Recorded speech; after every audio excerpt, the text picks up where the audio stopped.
मैं पारस behzad शाह अपनी मोहब्बत को पाने की हिम्मत रखती हूँ। मेरी बेटी के लिए उसने अपनी जान दांव पर लगा दी,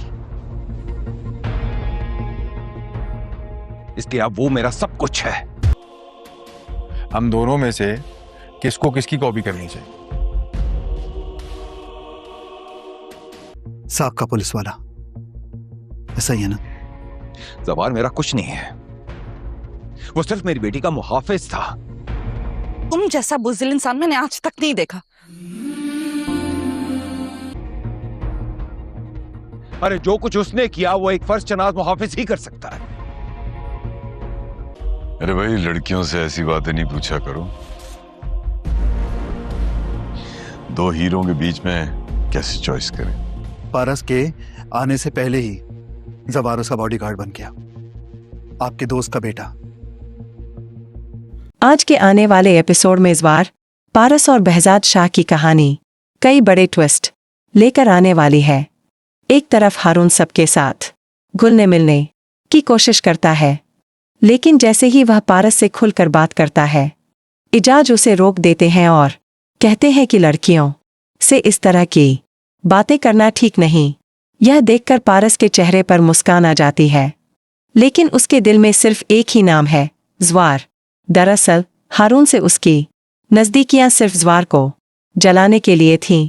वह देखना चाहती थी कि क्या जवार अपने प्यार के लिए कभी कदम उठाएगा।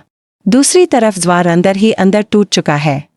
उसे डर है कि कहीं पारस सच में हारून से शादी के लिए राजी न हो जाए, क्योंकि उसके अपने घर वाले तो पहले ही उसकी शादी रेशम से कराने पर अड़े हुए हैं।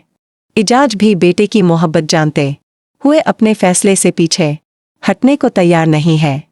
इसी बीच पारस जवार के सामने आकर उसे खरी खोटी सुनाती है।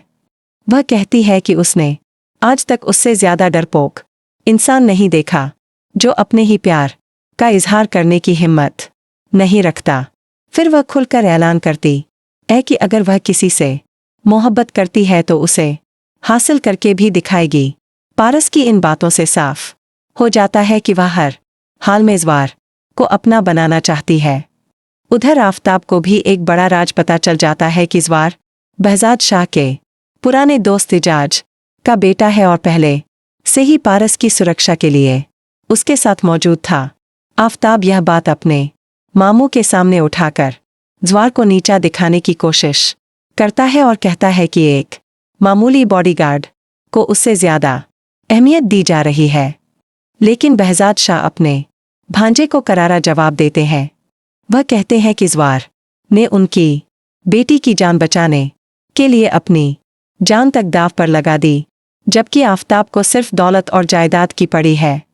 behzad साफ कर देते हैं कि उनके लिए जवार की वफादारी किसी भी रिश्ते से बढ़कर है। सबसे बड़ा राज तो अभी सामने आना बाकी है, क्योंकि behzad को अब तक यह नहीं पता कि पारस के पहले किडनैपिंग प्लान के पीछे असली मास्टरमाइंड आफताब ही था। अगर यह सच सामने आ गया तो पूरे परिवार में भूचाल आ जाएगा।